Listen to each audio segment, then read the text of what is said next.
Someone find us some clothes. Use the curtains if you must, but clothes this enormous girl.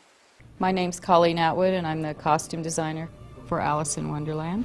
I think when you have a costume that really works for somebody, you really know it when they put it on and they start walking around in it and they start taking it on. Usually in the second fitting. The first time you're sort of getting fit right, but the second time around they start fooling around with it. This is Johnny Depp's Mad Hatter costume.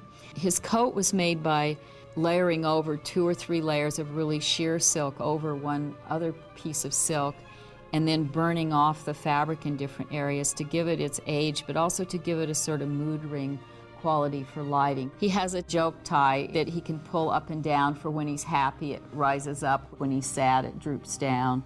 He has a set of his scissors here. He has little bits of ribbon that could pull together to make a hat at the last minute. We figured the Hatter had some spare time, and when he's sitting there waiting for Alice to come to tea, he did a little embroidery on his pants. He kind of lost his socks so they don't match. His waistcoat is tailored out of tiny little pieces of fabric that were cut and sewn over and remended, and all the buttons are different because he's a little bit like a magpie and just picks up things he sees and magically turns them into other things.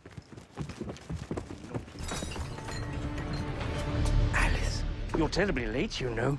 So this is Alice's dress that she wears to the party at the very beginning of the movie. It's a real nod to the sort of blue of Alice and the sort of idea of a younger kind of Alice dress. We did embroidery at the hem, preempting there's rabbits and rural things, sort of preempting her run through the fields. Because she had to fall down the rabbit hole, she has a lot of layers on underneath.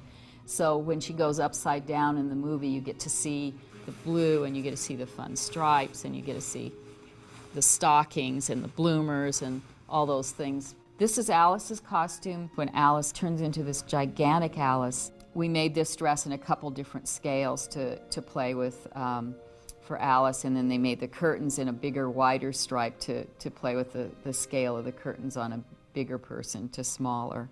So this is the sketch for this costume. It's an early version of it, and it's close, but not exactly that. This is one of the preliminary sketches for the Red Queen. We had a lot of exercises with her costume because we played with the scale of her head. Her head is technically many different sizes in the movie, so we were trying to work out what was the best sort of approach to the costume, and this was an early version that's fairly close, but we ultimately ended up changing the neck of the costume because her collar needed to come up like this and divide her neck so she actually had a neck. Otherwise it starts looking like a gigantic head just sitting on a little body. We did this black outline here to give her even a more kind of wasp-like middle, to have it almost come to a point and then back out to the big skirt. We knew her colors would be the colors of the Red Queen's court, which are red, black with a touch of gold.